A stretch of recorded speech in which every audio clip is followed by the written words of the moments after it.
여러분 안녕하세요. 반갑습니다. 지난 시간에 이어서 오늘도 장자 철학의 기본 개념들, 앞전에 제가 미처 말씀 다 드리지 못했던 것들 몇 가지를 좀 빠르게 짚고 본격적으로 장자 원문으로 좀 들어가 보겠습니다. 지난 시간에 장자는 뭐 장자뿐 아니라 사실 도가적 사유의 큰 특징 가운데 하나는 뭐냐면 우리가 이 세상을 살아가면서 조금씩은 서로 다를 수밖에 없는 저마다의 기준들이 있잖아요. 근데 그 기준들에 무엇이 맞다거나 틀렸다거나 좋다거나 나쁘거나 하는 우열 매기는 것을 장자는 긍정하지 않는다. 오히려 우리 모두의 불완전한 기준들.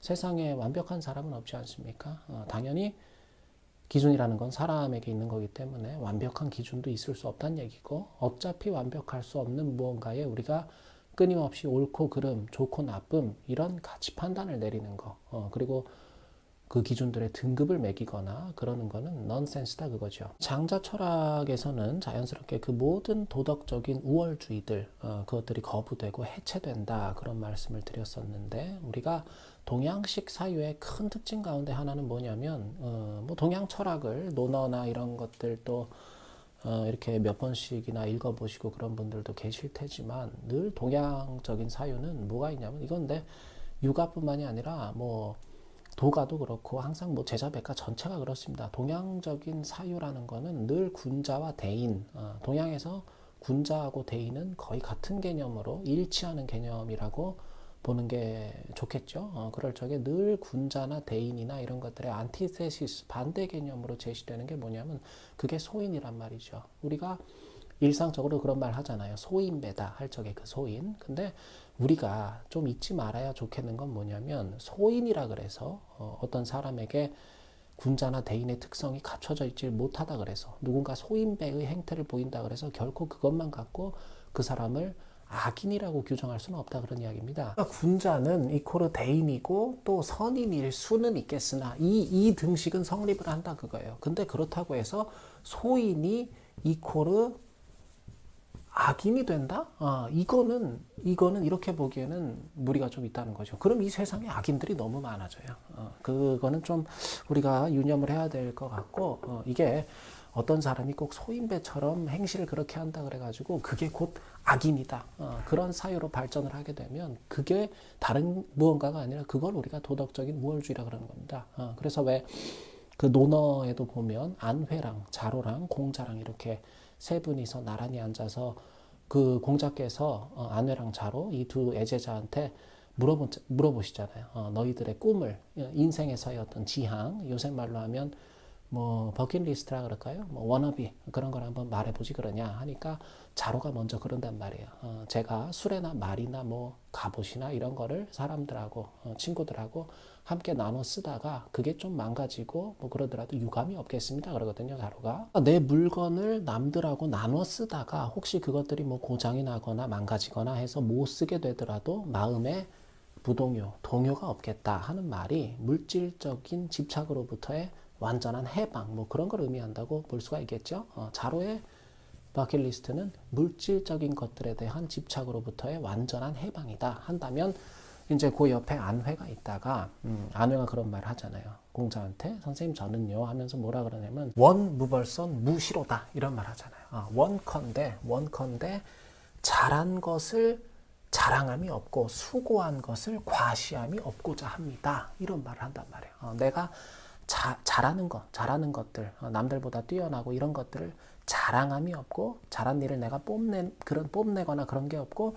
수고한 일을 과시하는 일이 없고자 합니다. 그런 말을 한단 말이에요, 안회가. 이게 그러니까 이러한 안회의 진술이 공자께서 그런 말씀을 하시게 되는 계기가, 내 제자들 중에서 진실로 인에 가까이 나아간 사람이 있다면, 어쩌면 나보다 더 인에 가까이 다 있는 사람이 있다면 그것은 아마도 내 제자 안회일 것이다 하는 그 핵심 근거가 되는 진술이 이런 거란 말이에요. 사실 자랑하거나 뽐냄이 없고 과시하는 게 없고자 하는 그 마음, 이게 맹자가 말하는 어떤 사덕이나 사단의 관점에서 본다면 예와 사양지심이 될 거고, 그러니까 안회의 진술은 쉽게 말해서 이게 무슨 뜻이냐면요, 내가 지극히 도덕적인 삶을 추구해서 그것을 열심히 내 일상에서 실천해 나가면서도 그러한 내 모습에 대한 일말의 우월감도 정말 보이기 위해서가 아니라 내 마음으로부터 일말의 우월감도 갖지 않고자 한다 하는 그 소리란 말이에요. 사람이 저희가 그렇잖아요. 우리가 성인의 경지에 이르지 못한 그런 이상해야 내가 뭘 좀 이렇게 고생하고 잘한 일이 있고 또 남들보다 뛰어난 면이 나한테 있거나 그러면 자꾸만 그걸 과시하고 자랑하고 뽐내고 싶은 마음이 들게 되는 게 그게 나쁜 마음이라는 게 아니라 그게 사실은 그 인지상정이에요. 근데 안회는 자기 버킷리스트, 어떤 내 워너비로 이런 마음을 저는 제거하고 싶습니다. 그 포부를 밝힌 대목이거든요, 이게. 잘 생각을 해보세요. 우리가 어디 뭐 표창을 받거나, 내가 이제 회사에서 승진을 하거나, 아니면 뭐 학생분들 장학금을 받거나, 아니면 우리 어머니들, 특히 우리 애가 어디 명문대학에, 대기업에 취직을 했다거나, 뭐 그런 것들. 그런 세상에 이런 것들을 뭐 대놓고가 됐든 은근히가 됐든 이런 걸 뽐내는 분들은 사실 제 주변에도 보면은 많이 계세요. 뭐 대놓고 그러진 않죠. 되게 은근히 이렇게 좀 자랑을 하시는 분들이 많이 계시거든요, 사실. 뭐 그게 저는 뭐 충분히 그럴 수 있다고 생각을 합니다. 뭐 저도 애 키우는 입장에서 우리 애가 뭐 잘하고 그러면 그냥 입이 근질근질해요, 사실. 그거는 인지상정인데, 근데 이제 제가 말씀드리려는 건 뭐냐면 우리가 근데 방금 말씀드린 이런 거는 그렇잖아요. 이 뭐 승진하고 내가 장학금 받고 이런 거는 굉장히 어떻게 보면 이건 드라마틱한 일이란 말이죠. 내 일상에서 매일같이 벌어지는 일들이 아니잖아요. 어쩌다 한 번 있는 이거는 경사란 말이에요. 그죠? 근데 우리한테 자연스러운 일들이 있어요. 너무나 자연스러운 일들. 예컨대 내가 뭐 밥 먹고 잠자고 뭐 배설하고 그죠? 화장실 가고 이런 것들. 그러니까 그런 것들을 가지고 주변을 한번 이렇게 생각을 해보시라 그거죠. 그런 분들 없잖아요. 내가 어제도 밥을 뭐 3끼나 먹었고요. 내가 뭐 잠을 몇 시간이나 잤고요. 어제는 내가 화장실도 몇 번이나 다녀왔습니다. 뭐 이런 거를 과시하거나 자랑하는 사람은 없잖아요, 우리가. 너무나 당연하고 자연스럽고 이건 모두가 그냥 하는 일이니까. 그러니까 우리가 도덕적인 우월주의를 제거한다는 거는 나의 어떤 부끄럽지 않은 그러한 내 도덕적인 삶이 마치 그게 먹고 자고 싸는 일처럼 너무나 자연스러운 것으로서 여겨지는 상태. 그게 도덕적 우월주의가 제거된 상태다 그거예요. 안회가 하는 말이 그 얘기를 하는 거예요. 지금 제가 진실로 매 순간 성실하게 사양지심, 제 자신을 내세우지 않고 남들을 존중하고 그래서 물러나고 양보하고 그럴 줄 아는 마음으로써 제가 얘는 많이 말씀드렸죠. 매사 나도 주인공, 너도 주인공인 삶의 태도로 살아가고자 정말 죽도록 노력을 다 하면서도 스스로 그 노력을 대단한 무언가로 여기는 게 아니라 또 내가 그렇게 살아가고 있음을 어떻게든 생색내거나 유세하거나 그러고 싶어서 안달이 난 상태로 그렇게 하는 게 아니라 혹은 나처럼 그렇게 노력하지 않는 이들을 설령 내 마음속으로라도 은근히 괄시하거나 손가락질하거나 비난하거나 그렇게 하면서 그런 마음가짐으로 이렇게 하는 게 아니라 이러한 노력들이 이 원무벌선 무시로 이러한 노력들이 그냥 지극히 자연스러운 제 삶의 일부로 자리 잡기를 원합니다. 이게 안회가 말하는 안회의 원업이거든요. 그러니까 공자께서는 그런 안회의 말을 듣고 안회는 진실로 인한 사람이다. 더불어 함께 사는 게 뭔지를 아는 놈이다, 쟤는. 그러니까 아까 소인들을 비난하게 되면 소인이 악인이 된단 말이에요. 소인들을 비난하는 게 아니라 진실로 이 소인들을 측은하게 여길 줄 아는 그런 사람이 안회다 그런단 말이에요. 맹자에 따르면 인해단서는 항상 뭐죠? 늘 측은지심에 있는 거잖아요. 남의 부족함을 어떻게든 까발리거나 비난하려고 그러는 대신에 남의 불행을 우리가 이 소인도 사실을 보면 굉장히 불행한 사람들이에요. 어떤 이 좁은 나만의 편협한 그 마음가짐으로부터 벗어나지 못하는 사람들. 이 굉장히 어떻게 보면 자기 자신이 힘들기 때문에 불행한 사람들이란 말이에요. 그러한 소인들의 불행을 진실로 안에는 불쌍하게 여길 줄 아는 자로다. 저것들 말이야 내공이 저것밖에 안 돼가지고 무식하게 왜 저래 이런 게 아니라 불쌍한 거야 그게 안에는.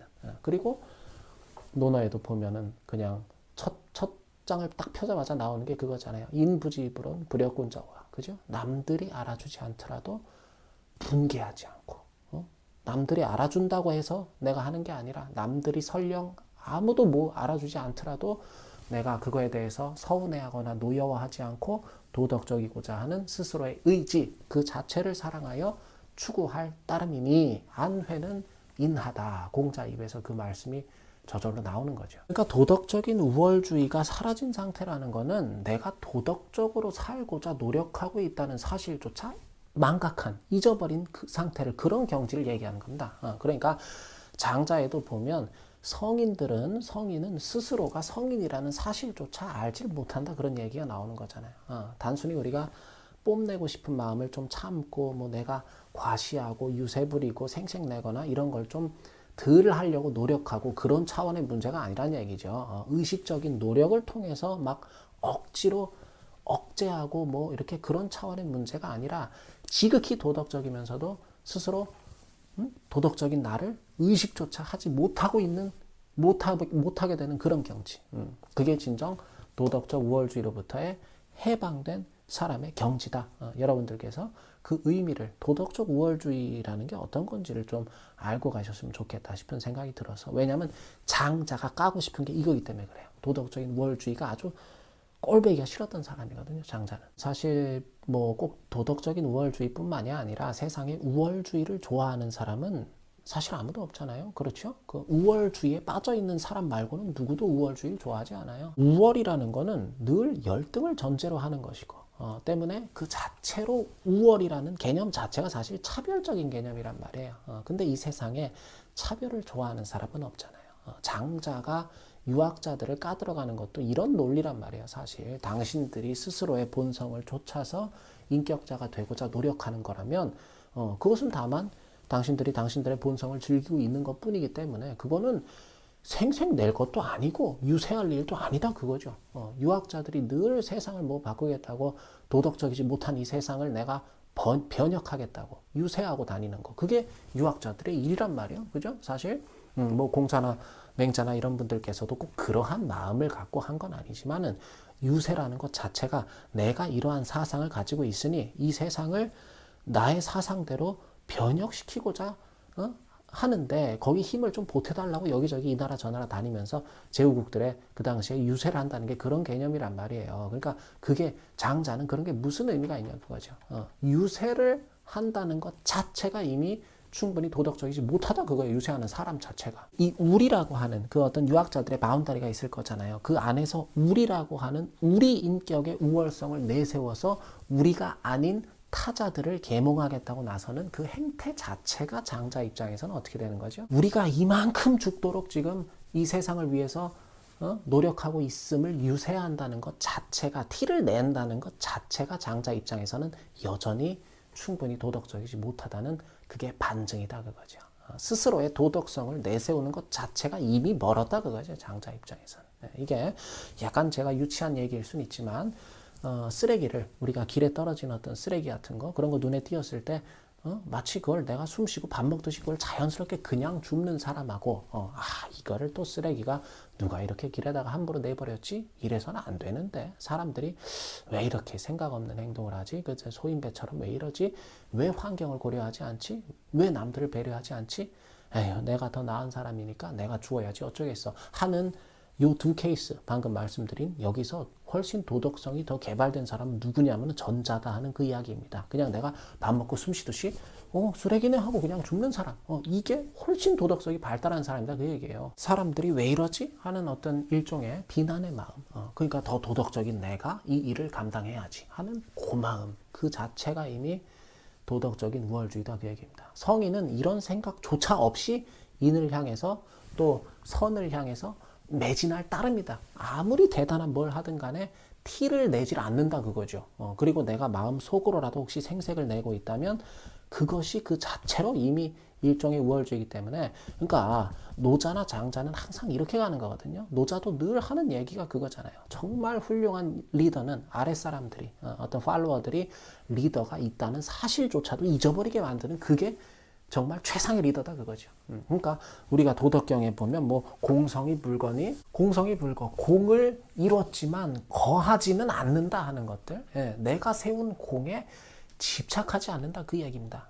공을 세웠으나, 이 다 도덕경에 나온 얘기예요. 어떤 분류다. 공을 세웠으나 그 공을 소유하지 않는다, 그런 얘기들. 전부 이게 무슨 얘기냐면 내가 공치사를 하지 않겠다, 티를 안 내겠다 그런 얘기잖아요. 티를 안 내니까 아랫 사람들은 모르는 거죠. 이게 지금 이렇게 잘 우리가 어떻게 가고 있는 게 이게 우리 조직이 예를 들어서 잘 굴러가는 게 우리 리더 덕인지 아니면 이게 우리가 잘해서 지금 이렇게 되고 있는 건지 거기서 야 니들 전부 모여 그래가지고 굳이 그게 막 내가 잘해서 리더인 내가 잘해서 이게 내 덕이야 다 그런 걸 강조하지 않는다 그런 얘기입니다. 그냥 모르는 상태로 놔둔다 그 얘기입니다. 그래서 도덕경에 보면 왜 그런 얘기도 나오잖아요. 어떤 태상, 그지? 최상의 경지에서는 백성들이 통치자가 그냥 어디 계시다 하는 것 정도만을 알 뿐이라 그러잖아요. 어디 저기 뭐 이렇게 훌륭한 통치자가 어디 있대 그 정도만 안단 말이야. 그리고 차상의 경지에서는 백성들이 통치자에게 친밀감을 느끼고 통치자를 찬양한다 그거예요. 그 다음 경지에서는 백성들이 통치자를 두려워하기 시작하는 거죠. 저기 우리 윗동네에 그런 일종의 그 뭐 사회주의도 아니고 약간 굉장히 세계에서 유일한 특수한 그런 체제를 갖고 있는 우리 윗동네 거기 뭐 그래도 이제 그런 거 아무튼 다 잘 지낼 궁리를 해야 됩니다. 우리가 항상 그 한민족이라는 걸 잊지 말고 지금 잘 지낼 뭐 항상 그런 생각을 해야 되는데 아무튼 뭐 여러 가지로 전국이 어려운데 그 뭐 지금 그런 말씀 드릴 건 아니고 아무튼 그런 식으로 우리 윗동네처럼 백성들이 통치자를 두려워한다 그거야. 그러니까 굉장히 어떻게 보면 이 노자의 관점에서 보면은 굉장히 하등의 정치를 하고 있다는 얘기거든요. 그거는 그리고 그 다음 정말 최하의 경지에서는 백성들이 어떻게 돼요? 전부 통치자를 비웃는다 그러잖아요. 비웃는다. 통치자가 무슨 말을 해도 믿질 않는 거야. 그리고 비웃는 거죠. 속으로는 다 아이고 뭐 저런 것도 무슨 통치자라고 이런 마음을 갖는 게 그게 최하다 그거야. 그러니까 참 이런 말씀을 드리면서도 이제 여러 가지 것들이 좀 오늘날의 상황들 같은 게 오버랩되면서 마음이 아프기도 한데 아무튼 뭐 그런 말씀은 딥하게 드릴 게 아닌 것 같고 아무튼 그런 거예요. 겉으로는 내내 하지만 속으로는 전부 비웃는 그런 얘기잖아요.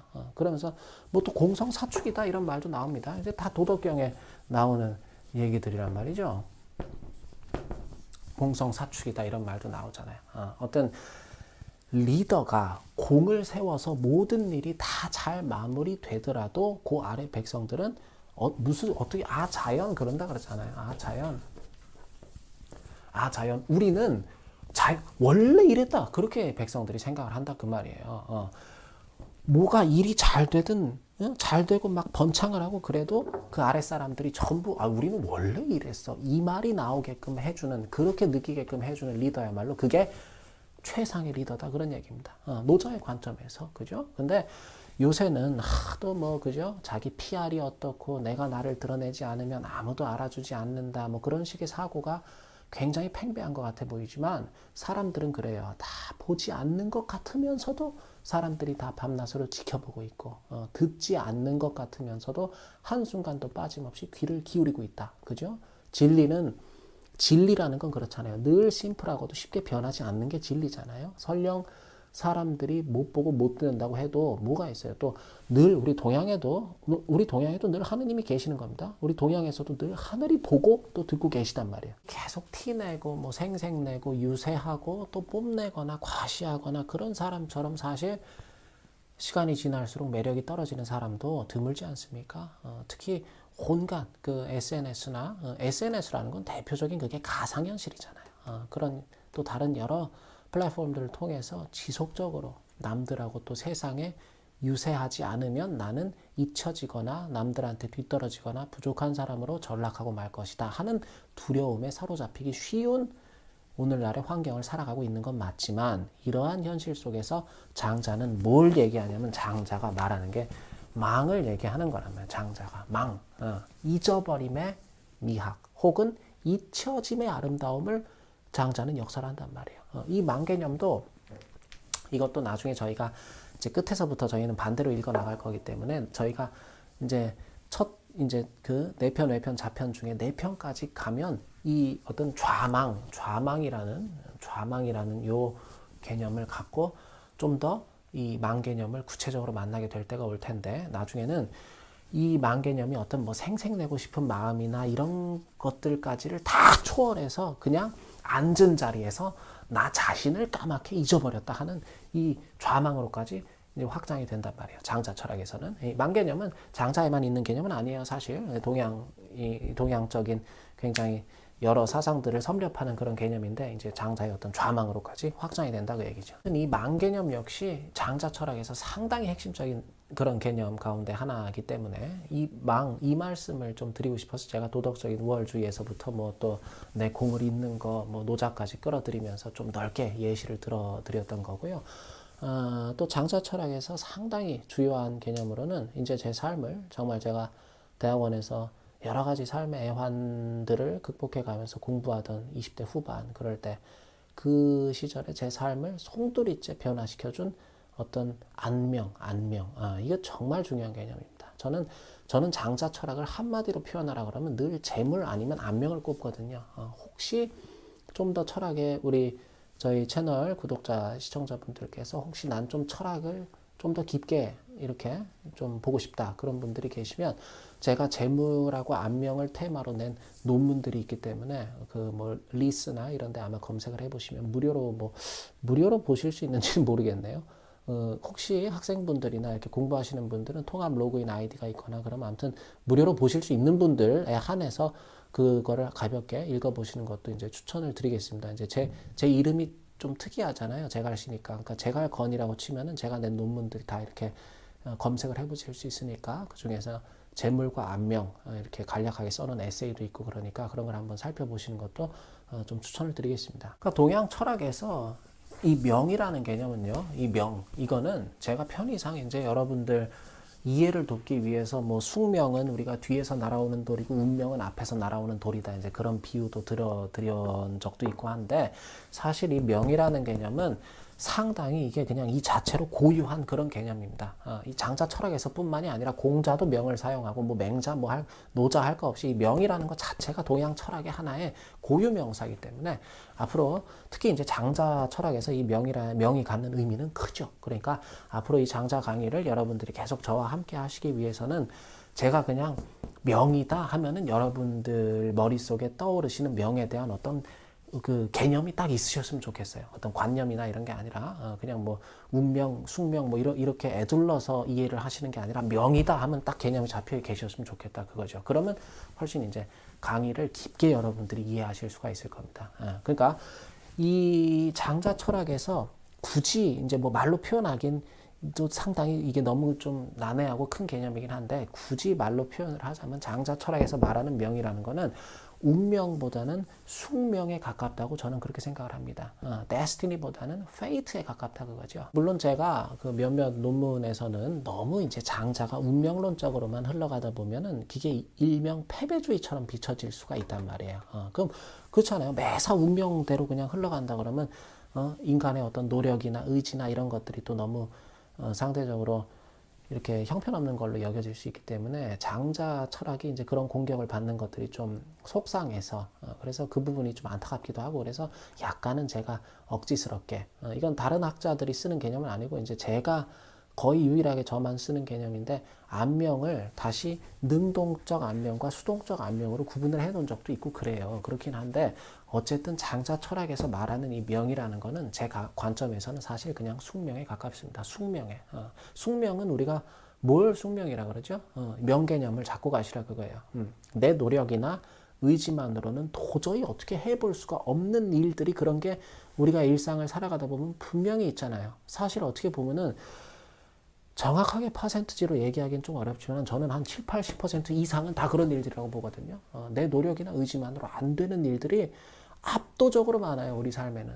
우리가 삶을 살아가다 보면 맞닥뜨리게 되는 여러 가지 사태들이 그게 곰곰이 생각을 한번 해보세요. 여러분들. 그게 내 힘으로 이 세상에 어떻게 해볼 수 있는 것들이 거의 없어요. 사실. 내 힘으로 도저히 어떻게 안 되는 것들이 훨씬 많아요. 실제로. 그건 뭐 내가 힘이 없어서 권력이 없어가지고 뭐 돈이 부족해서 이런 차원의 문제가 아닙니다. 돈이 아무리 많고 내가 아무리 대단한 권력을 갖고 있고 뭐 지위가 있고 명예가 있어도 내 힘으로 안 되는 것들이 너무 많아요.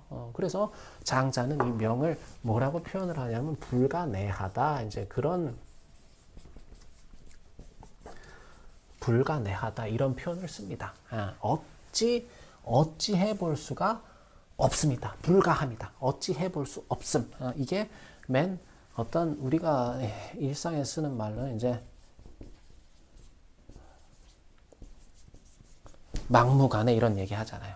같은 말이란 말이에요. 도무지 어떻게 해볼 수가 없는 그런 일들 사실 너무나 많잖아요. 제가 이런 일들이 제가 제 책 그 세 번째 책에도 잠깐 언급을 했던 말씀이지만은 저희 지금 1살 된 아들 같은 경우에도 처음에 이제 집사람이 임신했다 그래가지고 병원에 가보니까 초음파에서 그 병원에서 그런 말을 하는 거예요. 애가 머리에 있어야 될 게 아무리 봐도 안 보인다고. 이맘때쯤 되면 있어야 되는데. 그래서 그냥 저희 부부가 그냥 뭐 잠도 못 자고 뭐 먹지도 못하고 그냥 마음을 졸이고, 주변에 제가 그냥 그때 서강대에서 그 공부할 때 인연을 맺었던 신부님, 수녀님들, 수사님들 막 급하게 그냥 연락을 드려가지고 부탁을 드리고 좀 기도 좀 해주십사 하고, 뭐 그런 일에서는 어떻게 뭐 방법이 없잖아요. 그러니까 뭐 기도하는 수밖에 없는 거예요. 간절히 비는 수밖에.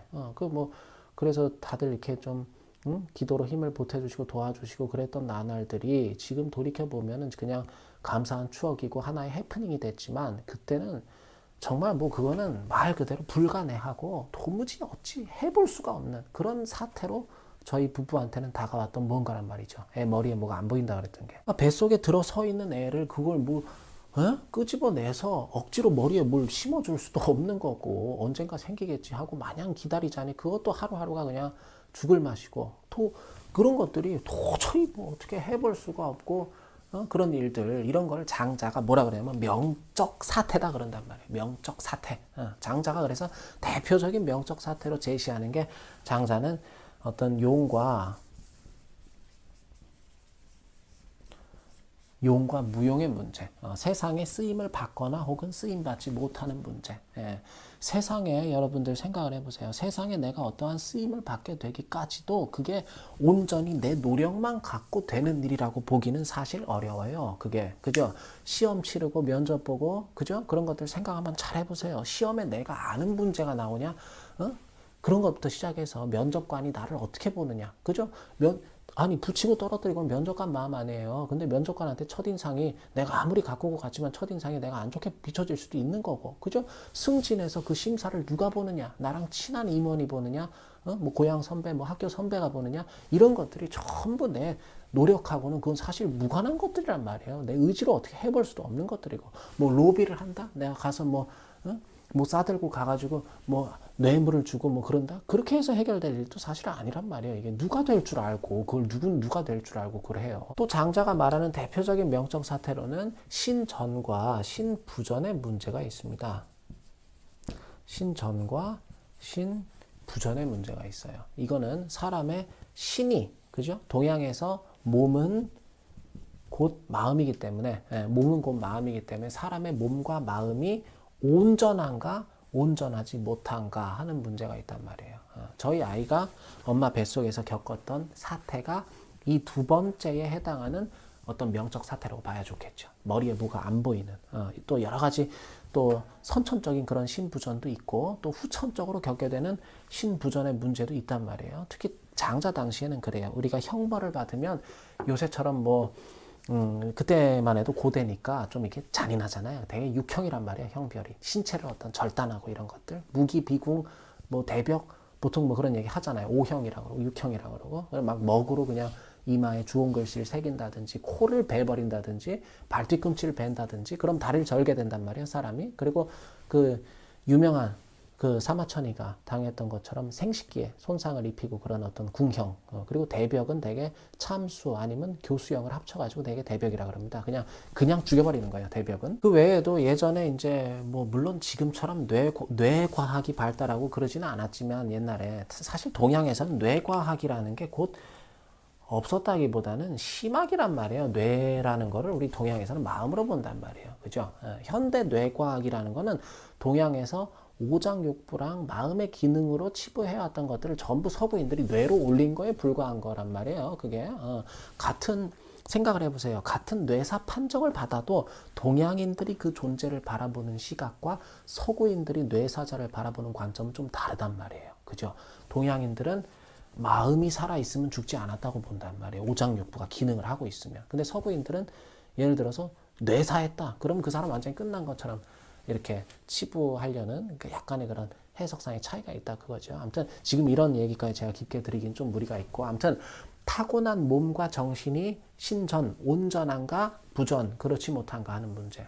그리고 사람이 태어나서 죽을 때까지 온전한 몸과 마음을 잘 간직하면서 살다 가는가. 그렇잖아요. 살다가 또 정신병이 생기거나 이런, 또 어디 살다가 장애를 갖게 되거나 이런 경우도 있으니까. 아니면 죽을 때까지 온전한 신체를 갖고 살아갈 수 있느냐 없느냐 하는 그런 문제들. 그게 전부 장자가 말하는 이게 대표적인 명적 사태 하는 것들. 그거를 이런 문제도 장자 입장에서는 인간의 노력이나 의지만 갖고는 어떻게 해보기가 어려운 것들이다 하는 얘기잖아요. 명적 사태라는 게 그 개념을 잡고 가시란 말이에요. 명적 사태라는 건 뭐다? 인간의 노력이나 의지만 갖고는 어떻게 해볼 수가 없거나 어려운 것들이 명적 사태다 그 얘기예요. 같은 공사장에서 같이 그 일하시는 분들, 노동자들 있잖아요. 공사장 노동자들 같이 일하다가 뭐 붕괴 사고가 났는데 철근 같은 게 막 쏟아져 내렸을 때 같이 덮쳤는데 철근이 그 위로 어떤 사람은 그냥 그 자리에서 어디 신체가 그냥 절단돼 나가서 심부전이 되고, 어떤 사람 막 철근이 그냥 막 이렇게 테트리스 쌓듯이 그냥 막 이런 사이로 그냥 어떻게 여기 요런데 이렇게 딱 그냥 어떻게 걸쳐가지고 그냥 살아남고 신체가 온전하게 유지가 되고 이런 경우가 있단 말이에요. 그거를 누구 탓을 할 거며 이거를 누가 이렇게 만들었냐. 그게 그 순간 잘 피해서 그렇게 됐냐.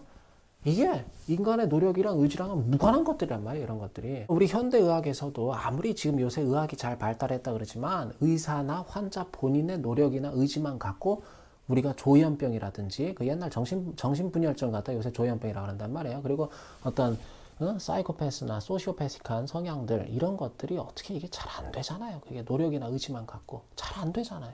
그런 맥락이란 말이에요. 이 신이라는 게 꼭 몸만 의미하는 게 아니라 우리 마음, 정신까지 다 포괄하고 있다 그런 얘기입니다. 그리고 마지막으로 장자가 대표적으로 제시하는 명적 사태로 마지막 장자의 명적 사태가 사생이란 말이에요. 사생, 죽고 사는 문제, 살고 죽는 거.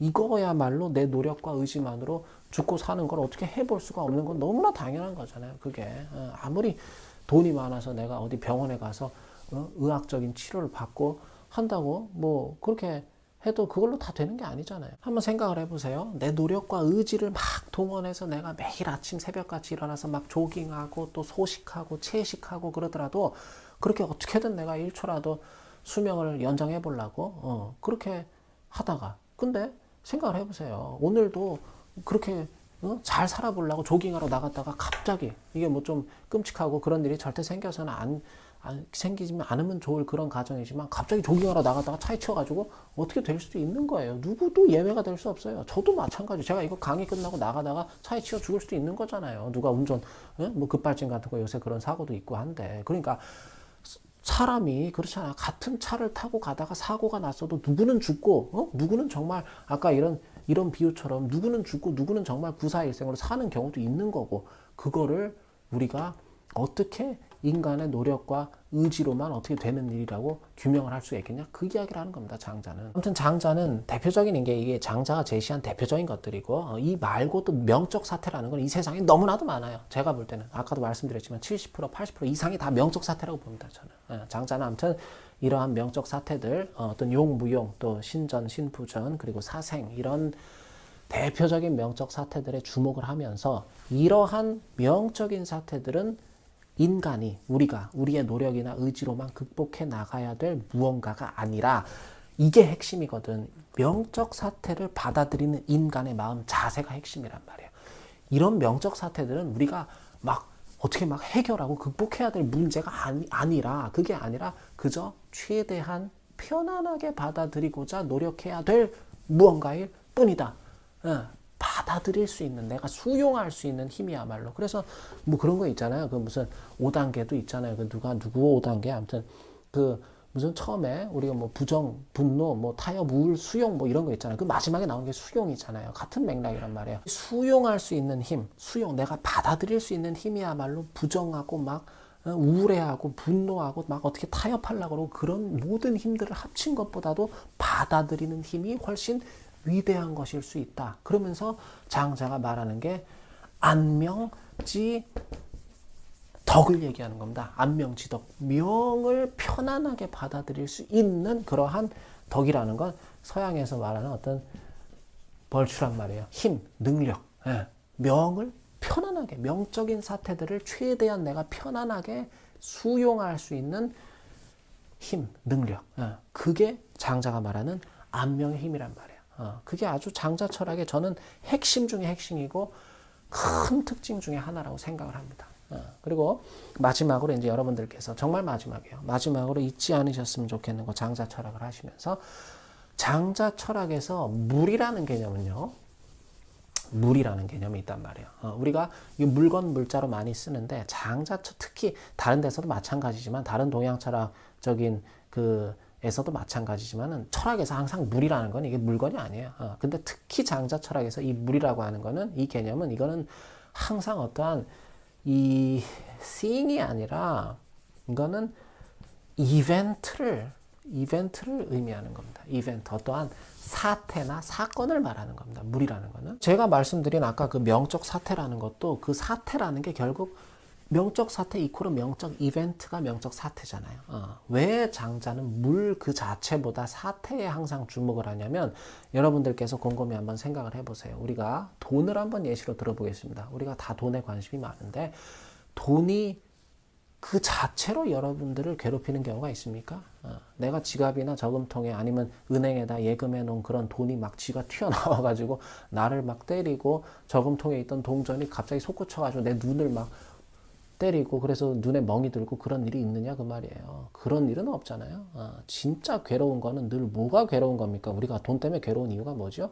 늘 돈 그 자체가 아니라 필요할 때 나한테 돈이 없다는 그 사태가 혹은 내가 돈이 너무 많아서 주체가 안 되고 그러다 보니까 불미스러운 일이 막 돈 때문에 생기고 하는 바로 그 사태가 괴로운 거야. 항상 사태가 전부 마찬가지잖아요. 우리 다 똑같아. 이게 돈뿐만이 아니라 모든 이 물건이라는 게 신호등이 우리 괴롭히는 경우 없죠. 막 태풍이 불고 해서 신호등이 쓰러져서 사람이 다치고 그런 경우는 간혹가다 있지만은 그것조차도 신호등이 내가 저 사람을 덮쳐야지 좋겠다. 그래서 그렇게 되는 건 아니다. 그거죠.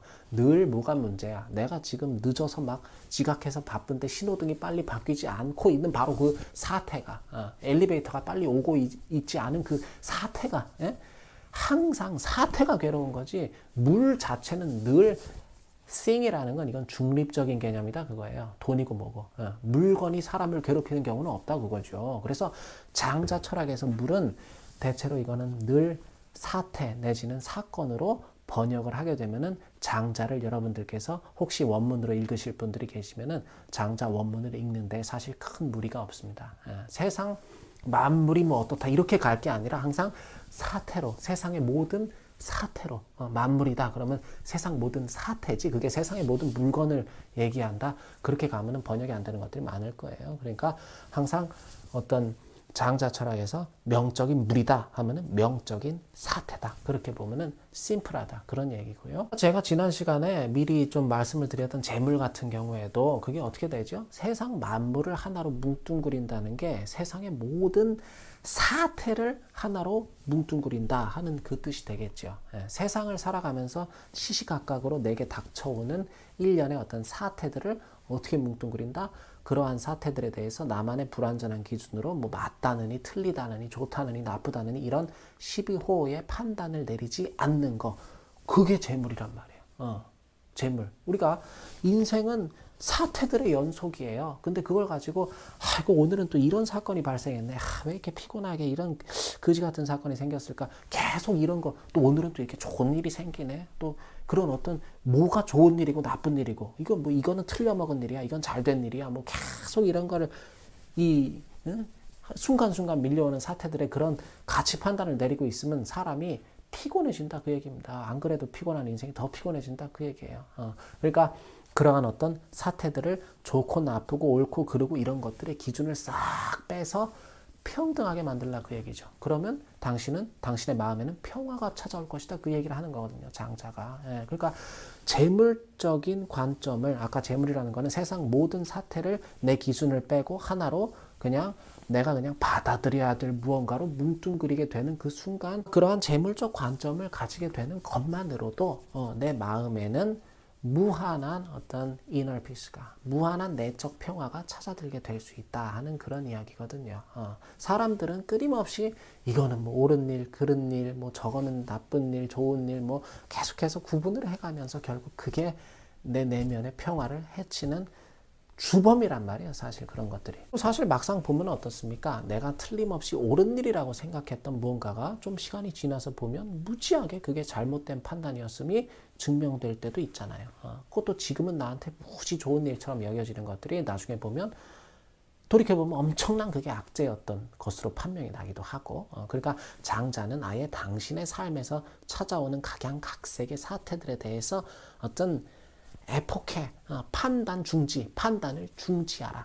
12호 맞고 틀리고 좋고 나쁘고 이러한 판단을 일체 중지해보라 하는 요청을 하는 것이 사실 그게 장자 철학에서 말하는 재물의 핵심적인 기능입니다. 지난 시간에 이제 소요유, 인간의 어떤 진정한 실존적 자유로서의 소요유, 그리고 이제 재물, 이 기준을 빼는 일, 기준을 빼는 이유는 더 근본적으로는 우리가 비교하지 않기 위해서.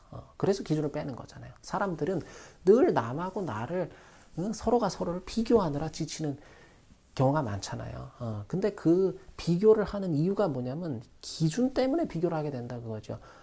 기준이 없으면, 기준이 사라지면 비교라는 건 애초에 할 수가 없게 되는 거잖아요. 항상 어떠한 기준을 갖고 우리가 비교를 한단 말이에요. 그리고 비교가 사라지면 자연스럽게 뭐가 같이 없어지냐면 경쟁이 없어진단 말이에요. 비교와 경쟁이 없는 세상을 꿈꿨던 게 그게 노자하고 장자란 말이에요. 그리고 또 지난 시간에 어떤 본성, 그죠? 내가 타고난 본래적 자기의 성질, 그렇게 좀 말씀을 드렸었잖아요. 오늘은 장자 철학에서 이 망의 의미, 고요히 잊어버리거나 혹은 내가 잊힐 수 있는 용기, 또 그런 것들, 그리고 안명, 그죠? 명적 사태를 편안하게 여길 수 있는 힘, 그리고 장자 철학에서의 이 물의 의미까지를 좀 말씀을 드렸는데, 물론 이 외에도 좀 더 구체적인 개념들이 있긴 합니다. 장자 철학에서 여전히 있긴 한데, 지금 오늘도 죄송해요. 오늘도 시간을 보니까 제가 오늘도 원문을 들어가기는 좀 어려울 것 같아서 어떻게 하다 보니까 지금 계속 원문을 오늘은 하겠다 하면서 공수표를 제가 던지게 되는데, 오늘로 끝내겠습니다. 장자 철학의 기본 개념들을 오늘로 이렇게 딱 정리를 하고, 오늘까지만 이제 개념을 말씀드리는데 좀 시간을 할애하고, 제가 정말로 다음 시간부터는 여러분들 좀 덜 지루하실 수 있도록 본격적으로 원문을 다루는 시간을 좀 갖도록 하겠습니다.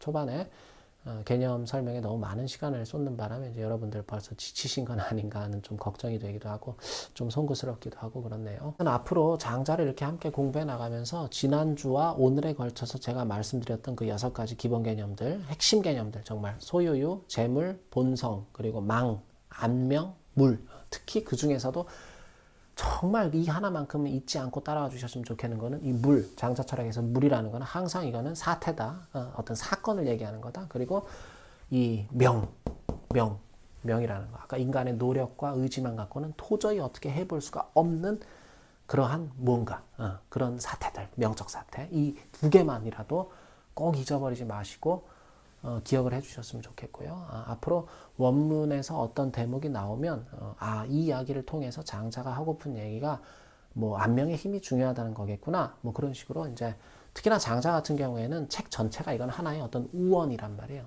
우화, 페이블, 우화로 이루어져 있기 때문에 전부 사실 장자나 장자라는 책이 장자 본인이 됐든 장자의 그 후대 제자들이 됐든 뭐 후대 도가들이 됐든 이 사람들이 전부 지어낸 일종의 이거는 굉장히 사실적이면서도 또 역사적인 것들을 그 안에 사실적으로 담고 있으면서도 동시에 굉장히 소설적인 일종의 소설이란 말이에요. 소설적인 어떤 그 대서사가 장자란 말이에요. 하나의 거대한 소설집이에요. 장자라는 책은 고대 서구의 그 탈무드나 이소부화처럼 장자에 실린 이야기들은 하나같이 무척 흥미롭고 재밌기는 하지만 그냥 그 이야기들을 듣기만 해서는 그래서 얘 도대체 무슨 말을 하고 싶다는 거지 싶은 생각이 드실 만한 대목들도 많거든요. 사실. 근데 그런 것들에 대해서 제가 그 대목들마다 역사적인 것들을 다 설명을 해드리고 하면 너무 좋겠는데 그러려면 또 너무 이게 방대해지기 때문에 핵심 개념들은 잡고 가시면 탁탁탁 이해를 하시는데 도움이 될 것이다 하는 생각이 들어서 제가